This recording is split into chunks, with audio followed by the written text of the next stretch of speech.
My mother came from a noble family, yet she was desperate to marry my rogue of a father. When I was 3, my father got into trouble and was thrown into prison. My mother, carrying my infant sister in her arms, boarded the carriage back to the capital without a second glance, leaving me alone in the swirling snowstorm. 18 years later, when we met again, my sister had become the favored consort of the emperor. Her disdainful gaze fell on my hands like a snowflake, cold and sharp, with so many calluses. Can these even be called a woman's hands? My father had gotten into trouble. He drank too much, argued with a drinking buddy, and beat the man severely. The man was the magistrate's precious son, and my father was in prison that very day. When the news reached home, my mother's face was etched with worry. After much hesitation, she wrote a letter. I asked her what it said, and she replied, "This letter is for your maternal grandparents. I'm begging them to save your father." Are my maternal grandparents that powerful? Mother lifted her head proudly. Of course, your grandfather was a founding hero, granted the title Duke of the realm, and your grandmother was Princess Anya. Whatever they wished to accomplish, they never failed. Her eyes sparkled with excitement, but for a fleeting moment, she glimpsed the coarse cloth she wore, and her expression dimmed. Back then, whenever foreign nations offered silk and fabrics as tribute, the emperor would always bestow them first upon the duke's manor. Among all the children there, father and mother cherished me most. Those exquisite materials always adorned me first. If only I hadn't eloped with your father. She spoke thus, her tone brimming with nostalgia. I had worn coarse cloth since the day I was born, so I couldn't grasp mother's wistful longing. Before father left, he had been shouting at me, calling me stupid, stubborn, incapable of reading moods, failing to hand him the wrung-out washcloth in time. For that, he had twisted my arm until it was bruised black and blue. So, I also couldn't understand mother's desperate urgency to save him. After all, with him in prison, I wouldn't have to endure his beatings anymore. Only later did I realize how foolish I was at that time. I actually thought mother's urgent expression was because she wanted to rescue father quickly. In truth, mother had no such desire to save father. A month later, people arrived from the capital. That morning, when I pushed open the door, the first thing that caught my eye was a majestic, tall horse. The carriage behind it was towering and wide, as large as a house.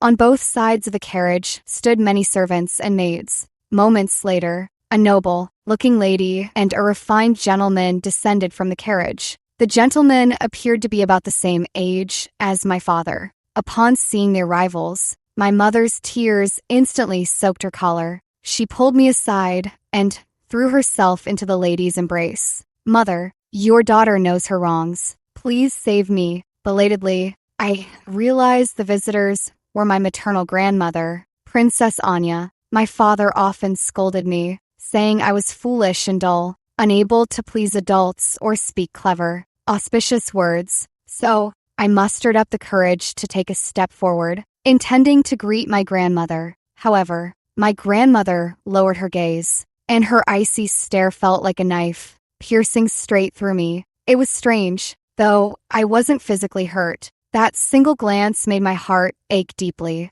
I bit my lower lip, unable to utter the words grandmother, no matter how hard I tried. My mother, my grandmother, and that refined gentleman all went into the inner room together. They closed the door to talk. My father had repeatedly warned me not to leave home, not to wander outside, and to always stay close so I could serve him whenever he needed. So I didn't go anywhere. I just waited outside the door. Our wooden door was thin and had cracks, so I could hear every word of their conversation clearly. My grandmother said coldly, "Eleanor, when you rebelled back then, broke off your engagement to win you on, and eloped with that worthless rogue, you should have known this day would come." Eleanor Shun. That was my mother's name. My mother said nothing. Her sobbing continued to drift through the door. I nervously bit my lip, unsure whether to push the door open. If I went in to wipe her tears, would I be scolded for being unfilial? And if I did enter, would I be berated for lacking tact and interrupting the adults' discussion? The man named Warren Chow said gently, "I don't blame Yensu." Grandmother replied, "Enough. since you've shown remorse, I won't make things difficult for you. Who asked you to be my most beloved daughter? I've read your letter and arranged everything that needed handling. When you eloped years ago, the Duke's manor kept it quiet, telling outsiders you were in poor health and secluding yourself at Wintimus Temple to cultivate virtue through quiet devotion. Once you return to the capital, I will immediately arrange your marriage to Warren. My mother hesitated, but grandmother said sharply, but what? If this were any other young lady, even death wouldn't be too harsh a punishment. Not everyone has a second chance like you do.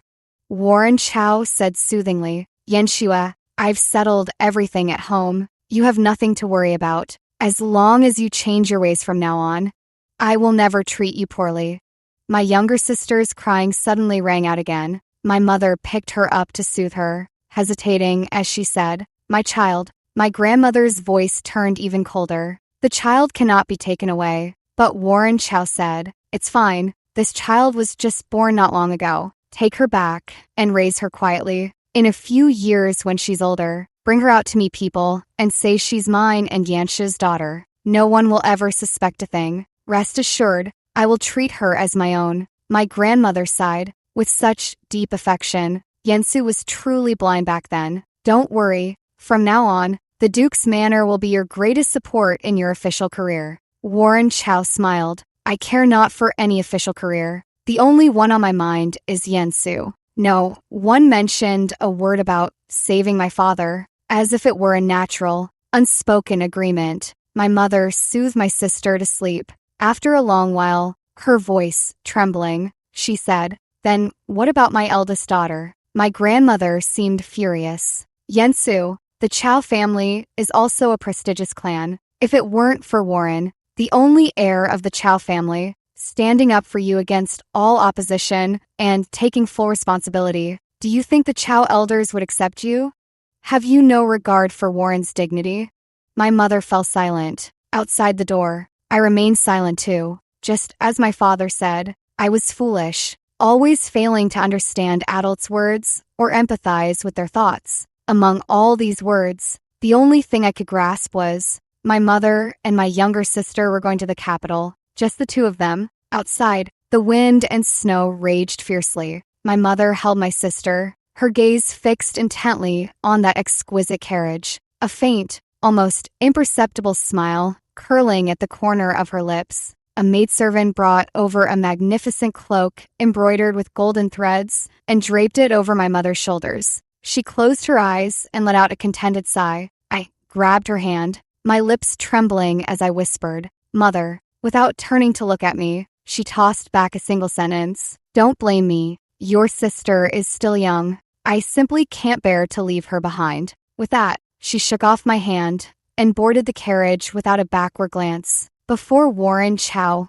climbed into the carriage, he glanced at me, his gentle eyes suddenly dimming. The procession departed grandly into the wind and snow, leaving only me behind, and the tall, gaunt man before me. I noticed at once his sunken cheeks and the dark circles under his eyes, and the dagger in his hand. The blade was drawn, glistening snowflakes wrapped around the cold gleam of the sharp edge, swiftly lunging toward me. I dodged it. The man stared in surprise as I rolled on the ground, quickly rose, and assumed a defensive stance. You! I trembled all over, but dared not cry. The instinct to survive told me tears would blur my vision, making it impossible to see the next strike aimed at me. But the man sheathed his dagger, his eyes as weary and gloomy as his face. Don't look at me with those eyes. Since you don't want to die, then live. Those eyes? I didn't understand. Suddenly, I remembered something from a few months ago. My father was a gambler and owed my uncle's family a great deal of debt. My uncle barged into our home with his men to collect. My father knew he was coming and instructed me in advance. When your uncle arrives, throw yourself at his legs and cry. The more pitiful, the better. That way, he'll soften up. However, when my uncle came, I couldn't shed a single tear. At that moment, I thought, if I can't cry, clinging to his legs would be useless anyway. So I did nothing. After a heated argument, my uncle beat my father up. After he left, my father quickly took his frustration out on me. "You're such a useless brat. What's the point of having you? Not a bit clever. You might as well be dead stupid." Even then, I still didn't cry. It wasn't until I caught a glimpse of my mother, indifferent to my beating, that the tears finally burst forth. Remembering this, I gritted my teeth, threw myself at the legs of the person before me, and began wailing, "Uncle, please don't kill me." My heart was aching, so now I had plenty of tears. With tears, he'll soften up, right? He sighed, his gloomy face further shrouded in shadow. In an instant, the sharp dagger was drawn again, and excruciating pain followed. That same day, the man spurred his horse onward, catching up to the carriage resting on the official road. Warren Chow lifted the carriage curtain, glimpsed his figure, and said to Eleanor Shun with a smile, "I'm stepping out for some fresh air." He walked deep into the woods and took a blood-soaked handkerchief from the bounty hunter named Jet Chung. Wrapped inside the handkerchief was a small ear. "You've done well." He took a gold ingot from his robe and tossed it to the ground. Jet Chung stood motionless for a long moment before bending down to pick up the gold. When Warren Chow returned to the carriage, Eleanor Shin noticed a trace of blood staining the gaps between his fingers. As if realizing what had happened, her heart suddenly raced for a moment. Warren Chow made no attempt to hide it. He opened his clenched fist, unfolded the cloth, and clearly displayed her eldest daughter's ear before Eleanor's eyes. Eleanor Shun was horrified. She took a deep breath, lifting her head to avoid looking. In her gaze, the scented pouch hanging in the carriage swayed gently. Even this most trivial decoration had tassels woven from golden threads. She lowered her head, glancing at her young daughter, sleeping soundly in her arms, her face serene. Then, Eleanor Shin curled her lips slightly. "Thank you, Warren." From now on, her life would return to its proper course. All the stains left by youthful recklessness would be erased completely. Warren Chow was pleased with her reaction. As the carriage began moving again, he casually tossed the ear out the window, letting it soil in the swirling dust. When Jet Chung returned, the sky had darkened completely. Carrying a lantern in one hand and a roast chicken in the other, he trudged through the unceasing wind and snow. Seeing me sitting on the doorstep, clutching my throbbing ear while waiting for him, he showed an expression I couldn't decipher, profoundly complex. He curled his lip. "Why aren't you running? Aren't you afraid I'll change my mind and kill you the moment I return?" As he said this, he also sat on the doorstep, right next to me. I lowered my eyes. "Uncle, I'm only 3 years old. There's not a penny at home. Mother abandoned me. Father's in prison. My only relative, Uncle, already hates my father to death. Where could I possibly run to? I truly don't know." Jet Chung sighed. "Where's the foolishness? Isn't this quite self-aware?" He was always sighing. My father said children should learn to read moods and be considerate of adults. But I didn't know what would count as considerate in this situation. Smelling the roasted chicken, I swallowed hard. "Uncle, are you thirsty? Should I pour you some water?"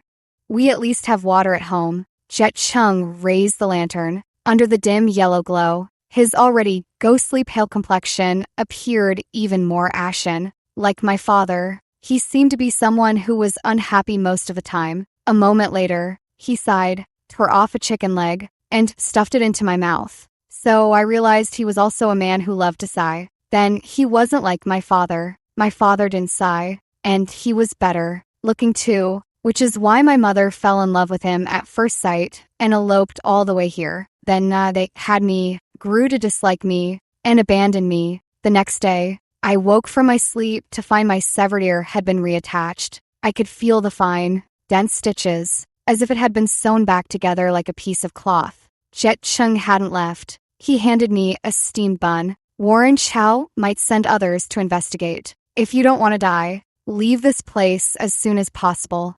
I mustered the courage to grab Jet's hand. "Uncle." He lowered his gaze. "Do you know how to kill?" I tightened my grip on his hand. "I can learn."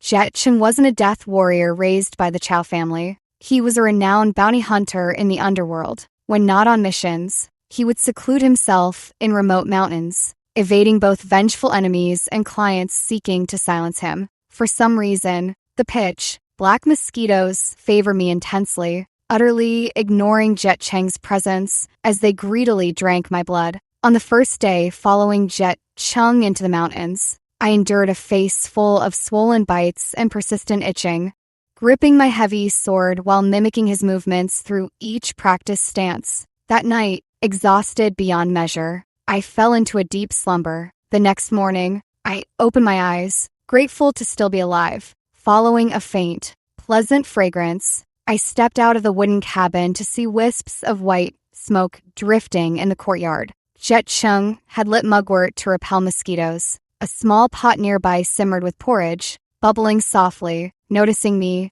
Jet Cheng took out a new bowl and ladled the porridge into it. I was 3 years old then, and quite clumsy, but in that moment, I felt certain Jet Cheng would not kill me. Becoming an assassin was no easy feat. Exceptional martial arts skills are merely the most basic foundation. Jet Cheng said one must study military strategy books thoroughly and learn to adapt to changing circumstances. One must also maintain vigilance against others at all times, guard against employers silencing you, targets fighting back, and authorities investigating, destroying evidence, disguising appearances, concealing one's presence. Jet Cheng wasn't much of a talker. He just tossed me stacks of books to study, and I had to memorize them backwards and forwards until I mastered them completely. Every 2 or 3 months, he'd go out on a mission and bring back corpses. Gradually, I learned how to skin faces to make masks, dissolve bodies with poison,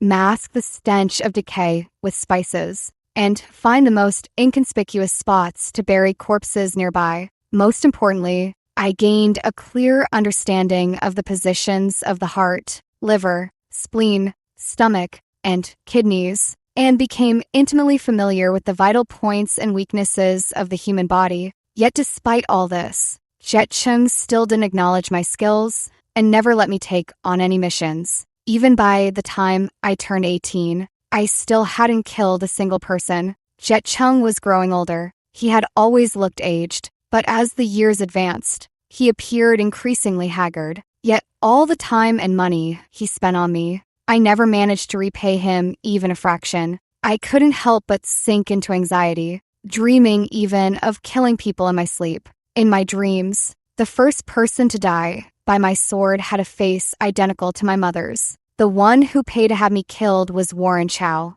but the one I hated most was Eleanor Shen. It so happened that the late emperor passed away. The new emperor ascended the throne, and a general amnesty was declared. In Eleanor Shen's original plan, her first husband, Mason Mu, was sentenced to lifelong confinement. Even if not executed, he would have no chance to leave his prison and stir any ripples in her life. She thought, after all, he was a man she had once fallen for at first sight, a rare beauty in this world. She could afford to be merciful to him, but with the new emperor's general amnesty, Mason Mu was among those pardoned. Eleanor Shen knew Mason Mu all too well. Even if he had no idea what had happened, he would head to the capital after his release and seek out the Duke's manor. Therefore, for the sake of her and Warren Chow's dignity, Mason Mu had to die. This mission was taken on by Jet Cheng, and Jet Cheng handed this mission over to me. He's your biological father.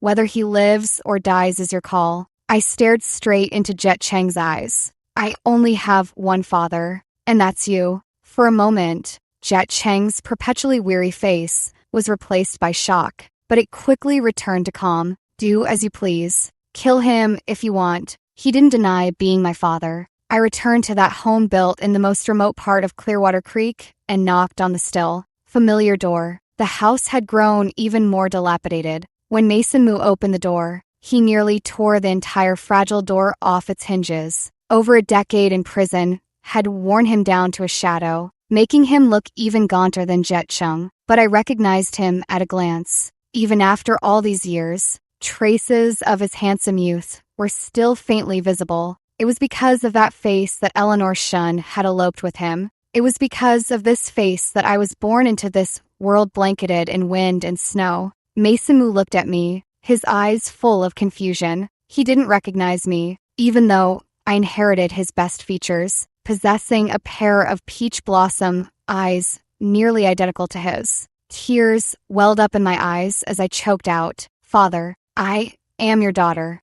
I didn't say a name because my parents never gave me one, not even a nickname. For some reason, I can't clearly remember what happened after Mason Moo invited me inside, but I remember the three things he said to me very clearly. The first was, "I'm hungry. Go make me a meal. You never came to see me in prison all these years, so now it's time you showed some filial piety." The second was, "When your mother left, you should have clung to her leg and cried. Then she would have softened and taken you with her. It's because you were so useless that my life after prison has been so miserable." The third was, "Why?" He probably meant to ask why I wanted to kill him. I pushed the sword deeper into his body and said calmly, "Because you and Eleanor Shen gave birth to me." I knew nothing about Jet Cheng's past, but at the moment I killed Mason Moo, I felt as if I understood Jet Chung completely. He always looked dejected, so weary, yet he kept living, still going out to kill someone every 2 or 3 months, still taking blood, staying dirty money, lazily scraping by in this world, still, day after day, taking care of my daily needs. I detest this world, and I detest myself. But I don't want to die. Perhaps I didn't desire revenge that much. It was just an excuse I conjured up to keep living. I cut off a piece of skin from Mason Moo's body bearing a birthmark, proof of his identity, then lit a fire to destroy the evidence and dispose of the body. With a light heart, I returned to my true home. When Jet Chung saw me return, he looked utterly shocked. He was always shocked by my actions, as if I were constantly doing something bizarre. "Mara Lee, why did you come back?" Mara Lee was the name Jet Chung gave me. I sighed softly. "Did you think I wouldn't be able to go through with it?" Jet Chung shook his head. He believed I could kill Mason Moo without a shred of sympathy, but he didn't believe I would return to this place. He assigned me this mission precisely to set me free. I said, "You leave every 2 or 3 months for missions, leaving me alone at home. If I wanted to run far away, I would have taken the chance long ago." Jet Chung lowered his gaze. "This isn't much of a home." He didn't deny that this was our home. I smiled faintly. "It's certainly not much of a home, but still, it's a home nonetheless." To me, Jet Cheng's death came suddenly. He once taught me how to conceal my presence, making the target unaware of being followed. After I learned it, the first person I trailed was Jet Chung.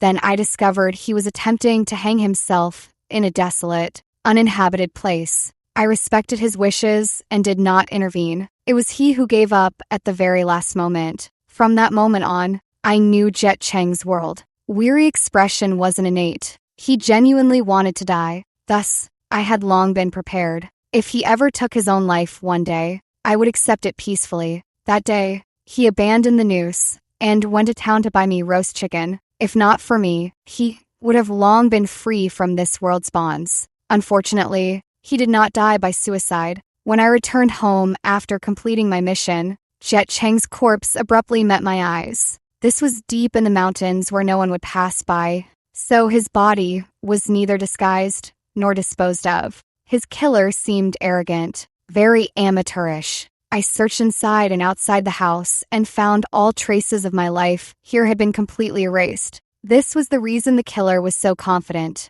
He didn't know another person lived with Jet Chung, so he never expected the body in the deep mountains would be discovered. The one who erased these traces was Jet Chung himself. He had foreseen his own death in advance. So once again, he concealed my existence, protected me, and then died without resistance under the assassin's blade. He probably thought that someone as afraid of death as me would wisely accept reality, but he was wrong. He gave up on surviving, but he did not take his own life. I refuse to accept this. Those in power, to keep their secrets from leaking, often hire assassins, and then hire other assassins to silence them. The later assassins don't know who the previous ones killed, and thus remain ignorant of the secrets of the powerful. Jet Cheng's death is inextricably linked to Eleanor Shun and her current husband, Warren Chow. I opened the secret passage to the basement, prepared to pack up and set off for the capital. The basement held many treasures, and there was a letter Jet Chung left for me. For some reason, I felt a deep, seated resistance to this letter. unwilling to open and read it, merely tucking it into my bundle to carry with me. The day I entered the capital happened to be the day Consort Liera was elevated to noble Consort Liera. Warren Chow, now the Prime Minister, hosted a grand banquet to express gratitude for the emperor's favor and to share blessings with the common people. The impoverished in the capital needed no gift money. A simple, auspicious phrase was enough to secure them a seat. I joined in for a free meal as well. I knew it was a publicity stunt to gain reputation, but to my surprise, amid the unruly and undignified clamor of the banquet, Warren Chow and Eleanor Shin personally attended, smiling warmly at the common folk below. Warren Chow received the male guests outside, while Eleanor Shun hosted the female guests indoors. Everyone praised the Prime Minister and his wife for being approachable and compassionate toward the people. I gazed from afar at Eleanor Shun. At this moment, the woman who gave birth to me wore a face of pride and beamed with joy, all because my younger sister was thriving in the palace. Yet when her gaze fell upon the faces of particularly impoverished, weather-beaten women, she did not show any expression of delight in crushing them. Instead, she frowned. I knew those clear, ravaged faces reminded her of the impoverished days she had spent living with Mason Mu. That was the blemish on her life she least wished to recall. She rubbed her brow, forcing a smile at the corner of her mouth, and inadvertently glanced in my direction. Our eyes met across the distance. She froze slightly. I narrowed my eyes and smiled at her. Eleanor Shun's pupils instantly dilated. That night, Eleanor Shun waved her hand, dismissing all the attendants. She looked at Warren Chow with deep concern. Husband, today, I thought I saw someone who looked very much like my eldest daughter. Do you think it could be? Warren Chow frowned. What did you say? Eleanor Shun's expression grew increasingly anxious. That girl may be foolish, but she's been a beauty since childhood. I think, perhaps I wasn't mistaken. For so many years, she had always assumed her eldest daughter had been secretly eliminated by Warren Chow, feeling completely at ease about it. However, seeing her today gave her quite a fright. Warren Chow cleared his throat softly. Eleanor, did you look carefully? Was she missing an ear? Eleanor immediately understood his meaning and shook her head. I saw clearly. That girl has no disabilities. Warren Chow breathed a sigh of relief. Then it's not her. Just a coincidence. Eleanor relaxed. Back then, her eldest daughter had indeed died, and her ear was cut off as evidence. Since that girl merely resembles her by chance, she could rest easy as always.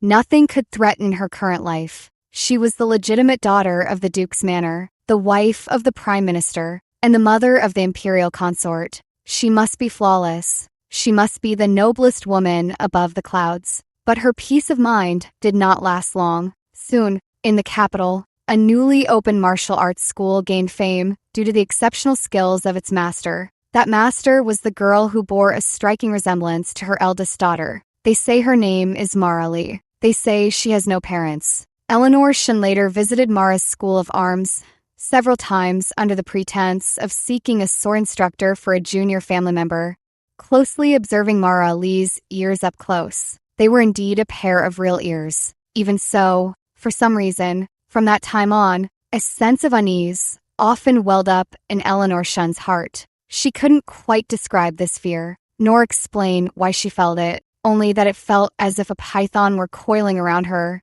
suffocating her. I spent over 2 years firmly establishing myself in the capital. Since the new emperor ascended the throne, he has always revered martial arts. I defeated countless challengers at my dojo and maintained connections with high officials and nobles, so my name naturally reached the emperor's ears. Thus, when the crown prince turned 17, I, at 21, was summoned to the palace to become his martial arts instructor. On my first day in the palace, I met noble consort Liera, Yara Chow. She claimed curiosity and argued that, as a woman, meeting me wouldn't breach protocol, so the emperor granted her request. The moment she saw me, clear surprise flickered in her eyes. It wasn't because we looked alike. She was soft and enchanting, more like Eleanor Shun, whereas I inherited Mason Mu's striking looks. Yara Chow was simply astonished that a sword instructor could rival her in beauty.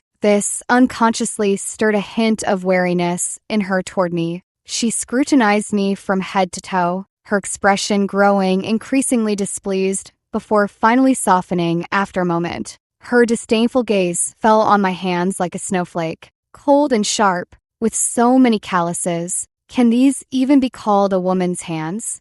I glanced at her hands. Those hands could be described as slender and jade, like with nails painted in a vibrant red that was inexplicably glaring. I said, "Your Highness, your hands are truly beautiful." Yara Chow smiled smugly. "Of course they are. I taught the Crown Prince sword practice. Each move and stance solid and grounded, not the kind of flashy, but impractical techniques." Yara Chow found it dull and left without staying long. The Crown Prince said that the Emperor had always criticized him for lacking martial prowess, so he practiced with great diligence. Near the end, he asked me a question. "Master, today, you only taught me basics, far from true initiation. So, why do you radiate such killing intent?" He was very perceptive. I pressed my lips together and said, "This is my first time entering the Imperial Palace. Master is just overly tense from the awe of the royal majesty." The Crown Prince glanced at my slightly trembling hands and said,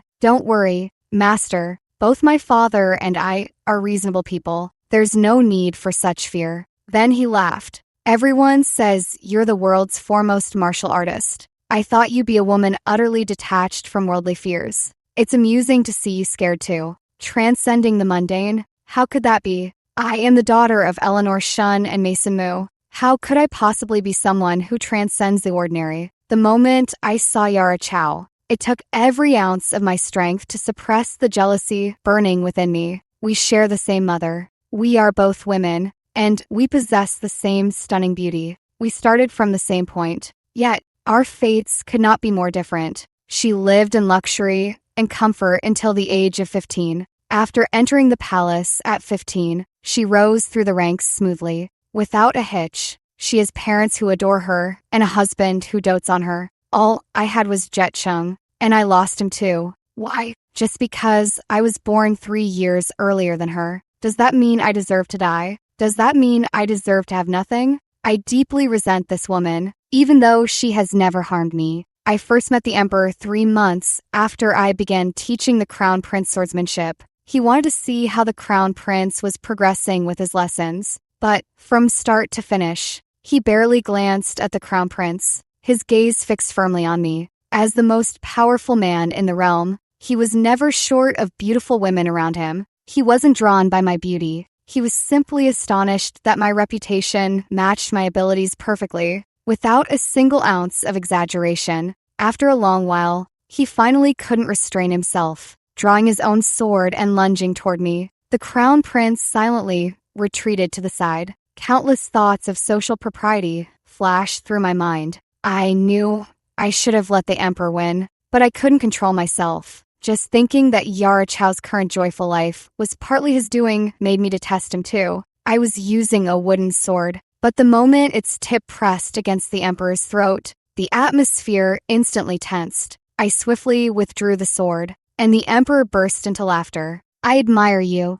Unfortunately, I did not admire this old man. I used to have many misconceptions about myself. I once believed that all I sought in life was merely to survive. Only when Jet Chung was no longer by my side did I realize that I, too, could be indifferent to life and death. I detested everything I saw. I wanted everyone to die. Eleanor Shen should die. Warren Chow should die. Yara Chow should die. The Emperor should die. If the Emperor's death plunges the world into chaos, then let everyone in the world perish. After the Emperor left, the Crown Prince approached with a smile. "Master, what expression is that? It's so strange." I didn't understand. Jet Chung also said, "I often wear a strange expression, but I truly don't know what expression I'm making. Perhaps, as Jet Chung said, I'm just too foolish. Even now, I haven't mastered the art of acting, letting my true hatred show on my face.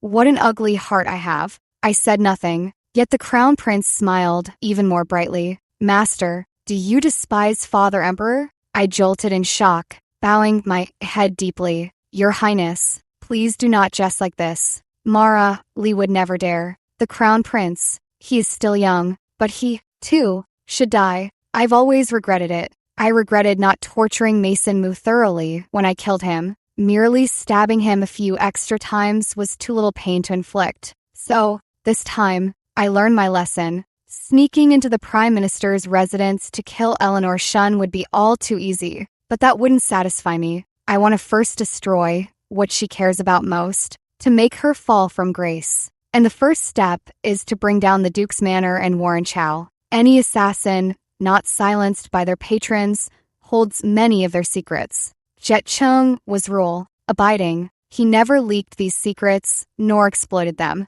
But he didn't destroy them. Instead, he organized and stored them all in the basement. I knew this was the legacy he left for me. With these, manipulating the powerful figures in the capital would be effortless. First, a skinned, blood-drenched corpse hung right at the gates of the Duke's Manor. Logically, the manor's servants would be the first to discover this body. But under my arrangement, the first discoverer became a government official. There was no possibility of concealment. The matter naturally blew up. After investigation, the corpse was identified as a spy disguised as a foreign merchant, colluding with the Duke of the Realm's grandson to secretly mine or at the border. This was a major incident, but the Duke himself was not involved. It was purely his grandson's foolishness. This came as no surprise. His prominence stemmed from battlefield achievements, not generations of refined nobility. It was precisely due to lax upbringing that a daughter like my mother could emerge. Raising such a grandson was only to be expected.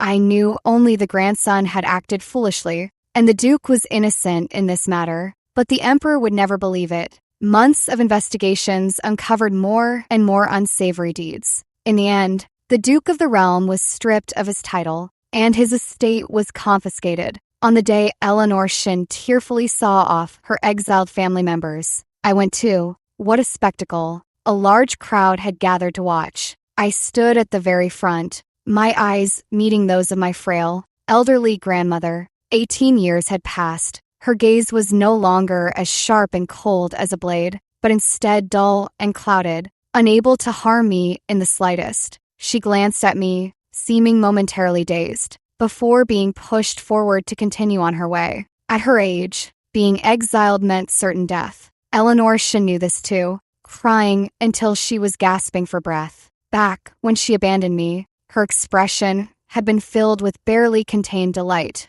She never shed a single tear for me. As always, I entered the palace at the appointed time to teach the crown prince swordsmanship. He was becoming increasingly talkative. Master, look, I'm practically a genius. I can even exchange a few moves with you now. Of course, that's all thanks to your excellent teaching. Master, master, master, please don't call me your highness anymore. Call me Prince Liu Zhong. Is that too formal? Then just call me Leo. I couldn't help but recall the times I spent with Jet Chung. He was both my father and my master, but I never acted spoiled with him. He always seemed so lifeless, and I felt too awkward to speak much with him. Only after his death did I realize how very little, we had ever communicated. Prince Liu Zhong is truly annoying, so enthusiastic, so confident. Now, I envy not only Yara Chow, but him as well. I swung my sword down heavily,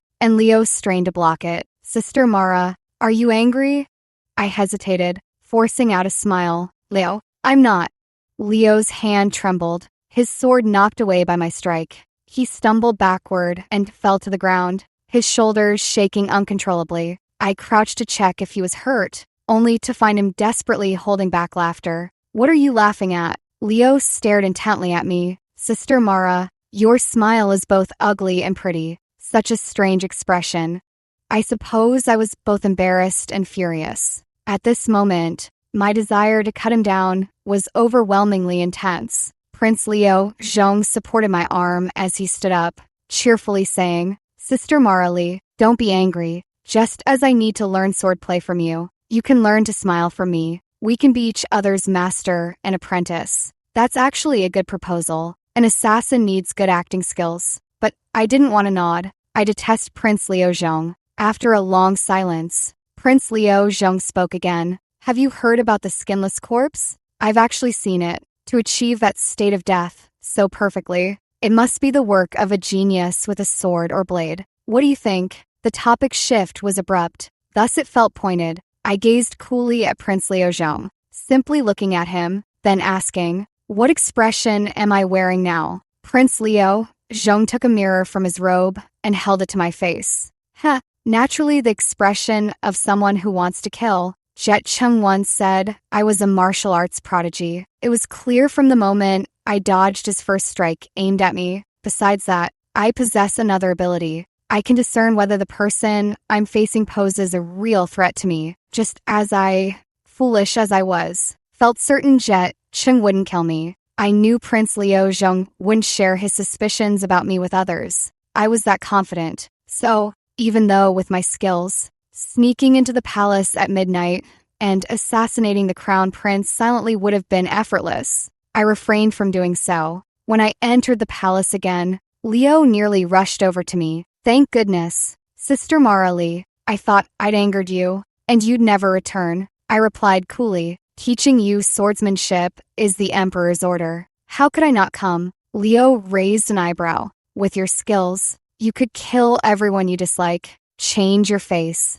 and roam the world. Who could ever catch you? It seems he truly enjoys provoking me. I set down the wooden sword and drew a real one. Leo, you're also someone I dislike. Prince Liu Zhong swallowed hard. Sister, don't be angry. I was just joking. I'm on your side. Perhaps what he said was true, but the reason I want to kill him isn't about which side he chooses to stand with. I am deeply jealous of his happiness. That's all there is to it. After the downfall of the Duke's manor, the Chow family appeared unaffected on the surface, but undercurrents were stirring beneath. Some families once closely allied with the Chow family had begun to distance themselves to avoid suspicion. Eleanor Shun was deeply shaken after the fall of the Duke's manor and took to her bed, ill. During her 2 weeks of convalescence, not a single one of her formerly frequent close friends came to visit. Meanwhile, the Emperor continuously tested Warren Chow.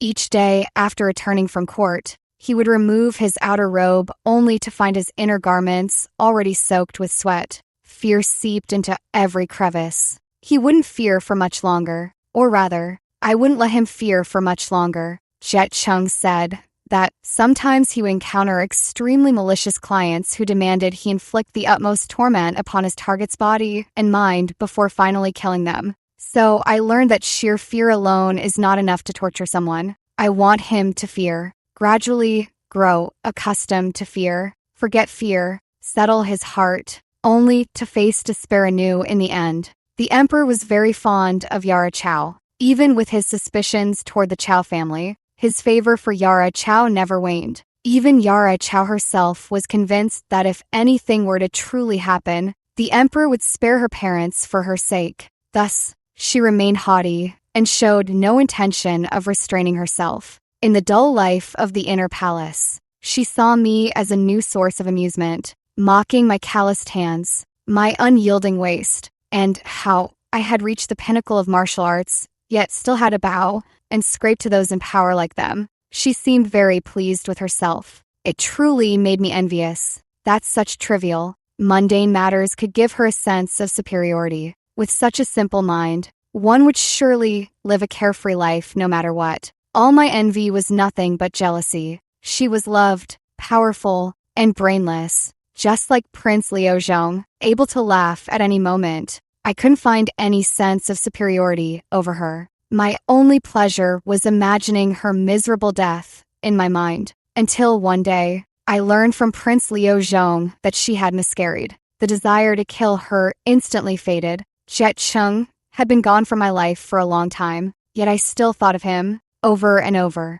He was an assassin, a sinner, cold-blooded, but that day, he showed me a flicker of compassion. Eleanor Shun was heartless. If her daughter and husband died, she'd only breathe a sigh of relief. But seeing her mother exiled, she would cry until she fainted. Humans are truly complex to the point of disgust. A few days later, when Prince Liu Zhong came for his sword lessons, his face bore an unmistakable slap mark. The moment I saw it, I almost laughed. His face was handsome, even with the marks. It didn't look ridiculous. I just enjoyed seeing this guy, who's always grinning in front of me, look so pitiful and defeated. Leo, did the Emperor strike you? Prince Leo Zhong smiled faintly. Sister is getting more used to calling me Leo now. I reached out and pinched the bruise on his face. Prince Leo Zhong laughed again, but he couldn't bear the pain for long and begged repeatedly. I was wrong. I was wrong. Tell me, what happened?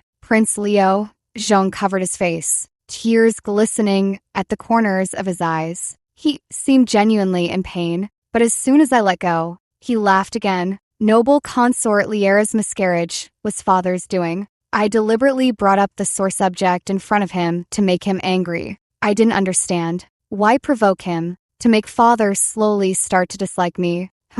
Prince Leo Zhong stopped smiling and said seriously, I don't want to be crown prince anymore. This truly surprised me. It shocked me more than the emperor forcing Yara Chao to miscarry. But from the moment I heard this news, all my jealousy toward Yara Chao transformed into murderous intent toward the emperor. What astonished me most this day was realizing I might not understand myself at all. Am I truly someone who cares about nothing? Just a madwoman obsessed with killing? Would I really kill anyone? As long as I could kill, I frowned. Leo, why don't you want to be crown prince? Prince Leo Zhong sighed softly, resting his head on my shoulder. It's too boring. I'd forget how to smile. In that instant, my question was answered. It's not that killing alone brings me joy. Seeing Prince Leo Zhong so unhappy actually pleases me. As if seeing through my thoughts, he shot me a displeased glance. But then his eyes lit up with renewed cheer. He laughed. Sister, let's form an alliance. Kill everyone who displeases us. I smiled. Then you should start by killing yourself. Prince Leo Zhong stared at me in shock, as if I had said something utterly astonishing. Someone as perceptive as him should have realized I disliked him long ago. A blush spread across Zhong Shi's cheeks. Sister, you're smiling. What's so surprising about that? I've always known how to smile. As time passed, the emperor's suspicions toward Warren Chao gradually faded. The Chao residence regained its former liveliness, and Eleanor Shun resumed her old airs. Seizing the right moment, I placed evidence capable of destroying Warren Chao right beside the emperor's pillow. I waited patiently for half a month, yet nothing happened. So I copied the compiled charges dozens of times and slipped them under the pillows of every high-ranking official in the capital overnight,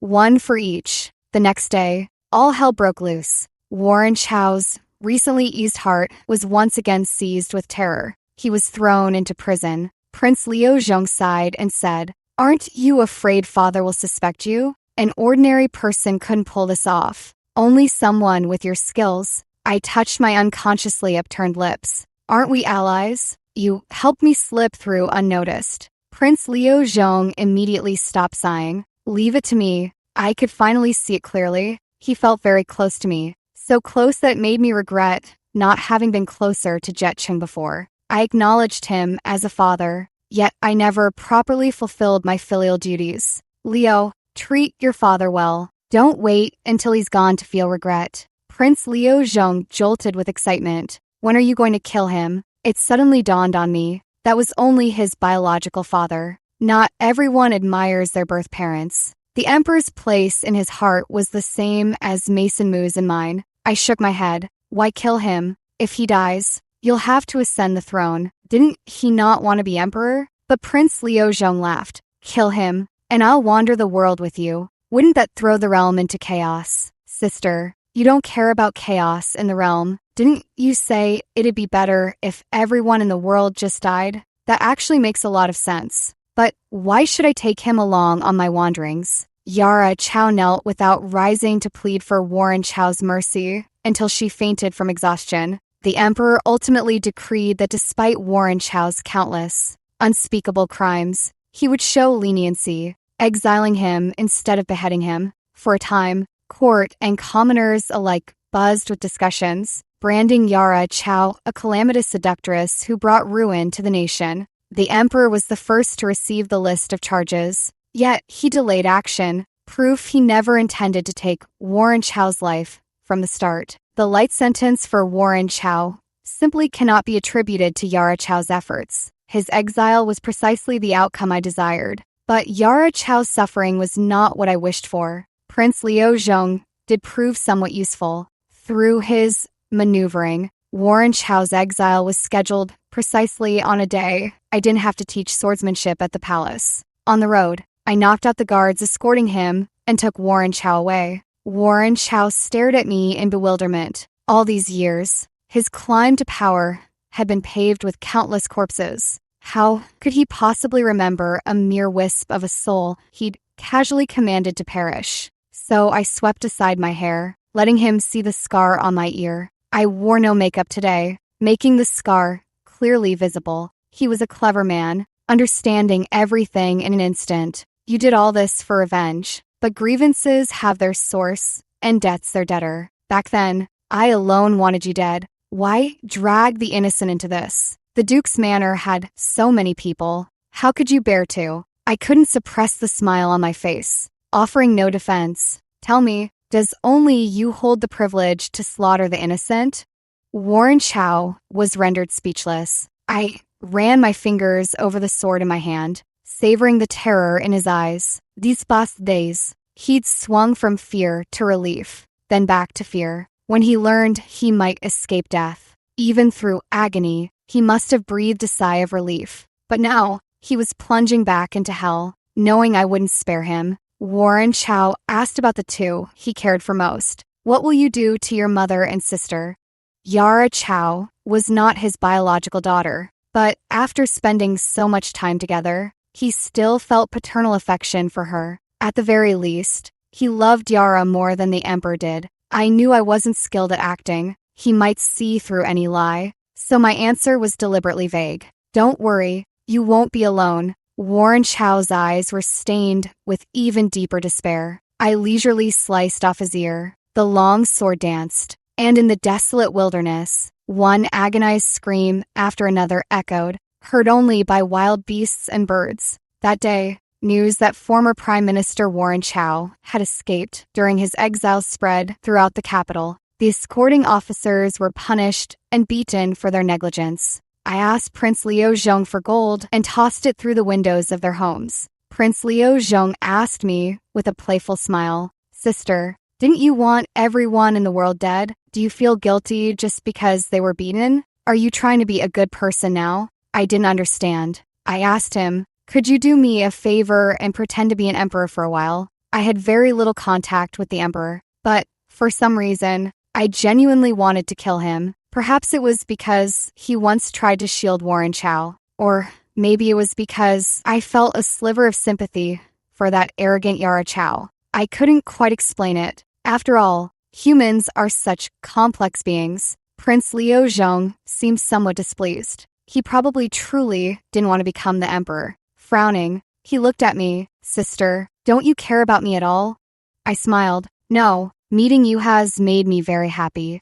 Whether good or evil, I still believe I remain human. All of this is because I met Jet Chung, because I met him, the one who inspires envy. Everything was going according to my plan, except for one thing that took me by surprise. Eleanor Shen had gone mad. As the saying goes, even a vicious tiger won't eat its own cubs. But she was a woman who could disregard her own child's life. That such a woman would go insane. But on second thought, perhaps it wasn't so strange after all. Perhaps the one she never cared about, from beginning to end, was only me. I didn't want to end Eleanor Shun's suffering, so I didn't kill her. But merely driving her insane didn't satisfy me. So I began contemplating how to make a madwoman suffer. During this period of reflection, Prince Liu Zhong seemed preoccupied with his own affairs. I was granted an unexpectedly long leave. 3 months later, the Eastern Palace caught fire. When I was completely unprepared, news of Prince Liu Zhong's death reached me. The news of his death struck me differently than seeing Jet Chang's corpse before me. Yet I suppose it was equally agonizing in its own way, for I could do nothing but collapse where I stood. Then I returned to my quarters and with trembling hands opened the letter Jet Chung had left me. Jet Chung was gone, but at least his written words could still keep me company. Mar Ali, I never told you. I've actually been terminally ill all along. I used to wish for a quick death, but now, I've changed my mind. I want to live on with you, as true father and daughter. There's a renowned physician in the neighboring kingdom. I plan to set out to see him. Lately, your mother seems intent on acting against me. To be safe, I'll erase all traces of home before I leave, so no one discovers your existence. If you return and don't find me here, don't panic. Just pack your things and head to the border. I'll leave a message for you there. I meant to discuss this with you, but you know my nature. Hesitant, indecisive. I must depart at once, or my resolve will surely waver. Child, after reading this letter, set out quickly too, and be careful on the road. I haven't shed tears in many years, but now my vision blurs with weeping, gasping for breath between sobs. So Jet Chung didn't willingly let himself be killed by the assassins. He was just ill, too weak to fight back, and died at the hands of the killers Eleanor Shin sent. I don't know what painful past he carried, but after all these years, he had found clarity. He wanted to move forward. He no longer wished to die. He wanted to live. I spent several months investigating Zhong Shi's death, but found no trace of evidence. I refused to believe he took his own life. Yet the inability to uncover the culprit left me deeply agitated. Days slipped away in my growing anxiety. A new crown prince was appointed. I began investigating the new crown prince, only to conclude he was entirely innocent in this matter. After much deliberation, I resolved to fulfill Zhong Shi's last wish. Didn't he desperately want the emperor dead? Then I would grant him that. Before leaving the capital, I poisoned the emperor. 6 months later, he would perish suddenly without a trace of suspicion. After much hesitation, I ultimately chose not to visit Yara Chow. She was not my sister. I had already chosen my family, a neighboring kingdom, an inn. When the door burst open violently, I thought bandits had stormed in. That morning, when I pushed open the door, the first thing that caught my eye was a majestic, tall horse. Zhong Shada's eyes were piercingly clear, nothing like a madwoman's, and the one binding her and bringing her in was Prince Liu Zhong. In that moment, my heart raced wildly. Foolish as I am, I understood everything in an instant. Prince Liu Zhong had faked his death. When he said he didn't want to be the emperor, he wasn't just teasing me. He truly meant it. No wonder I couldn't find any clues. And Eleanor Shun, she was pretending to be mad.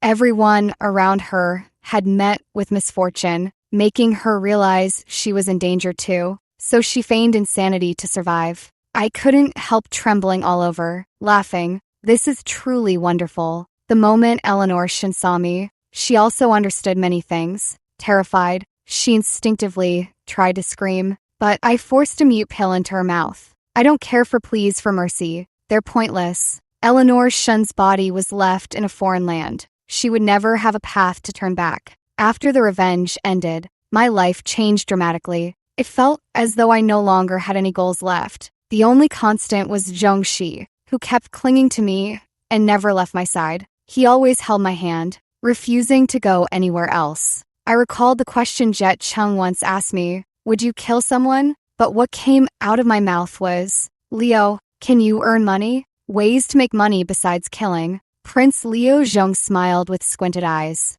"Of course I can.